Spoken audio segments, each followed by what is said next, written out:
Now that we've started talking about operators and how operators work a little bit, I want to talk about one specific operator, and that is the inverse operator.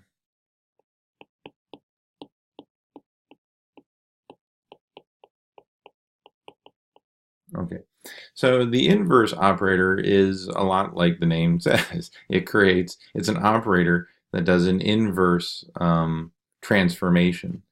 And so if you remember back to our 8 axioms which define a vector space, then one of them was the inverse operation. That if you think of the vectors at least, if I have a vector v and I add to it an inverse vector, then what it should give me is a null vector, or the identity. It should give me the identity. And the definition of that identity or null vector was that when I added a vector to the identity or the null, that it would give me the vector back again. So what we're talking about now is not vectors, but operators. Is there an operator that when you operate on a vector, it has the inverse operation? You can basically create the inverse vector. And we're talking in terms of operators. So if omega is my standard generic operator, then the inverse operator we're going to put with an exponent of -1.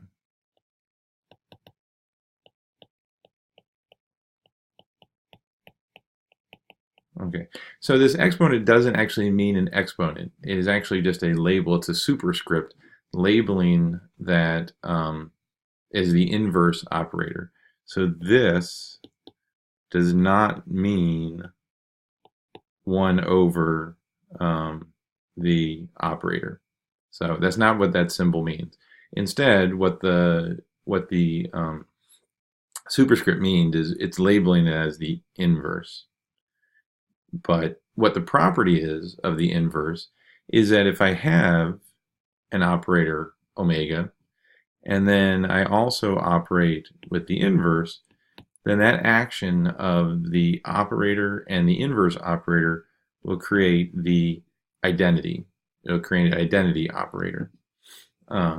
So if you think about it, if I take the inverse operator and then operate on another operator, then that should also give me the inverse.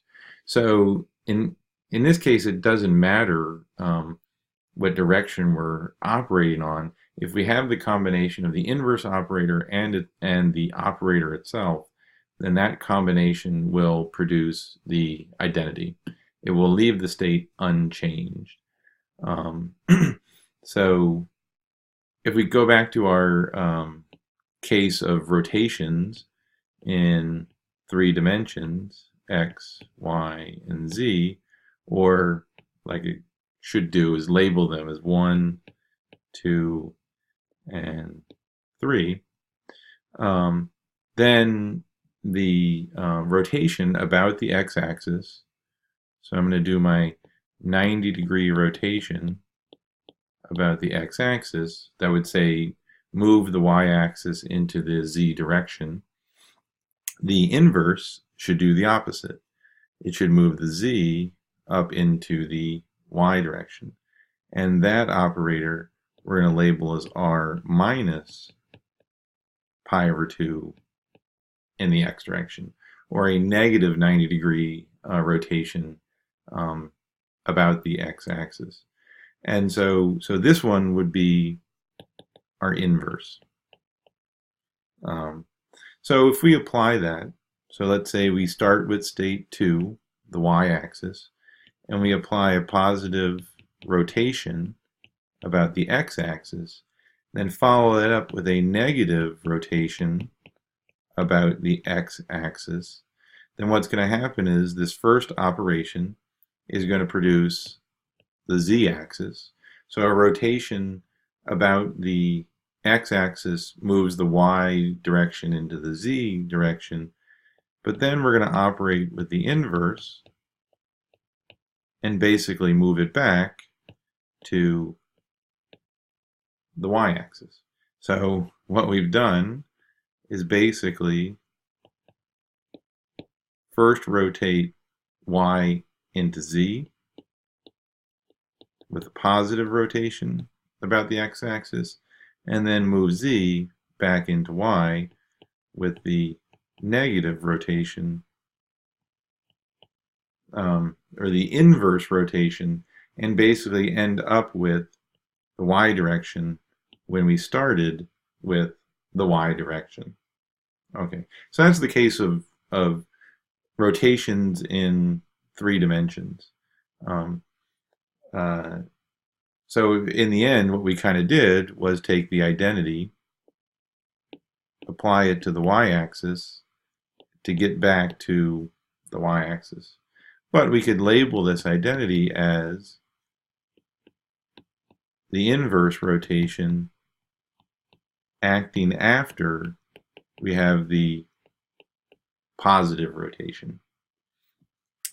So operator followed by inverse operator gives you the identity.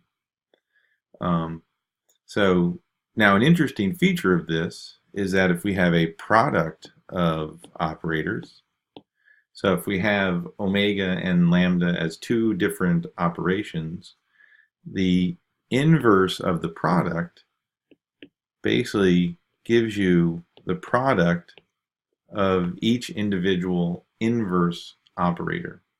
So you have to switch the direction.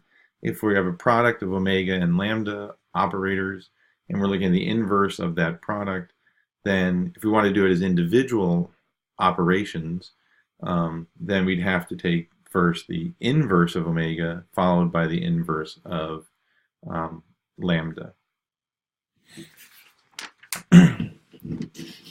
Okay, so, why is that true? Well, if we look at now our product of operators, omega and lambda, and then we also operate on that with the inverse of that product.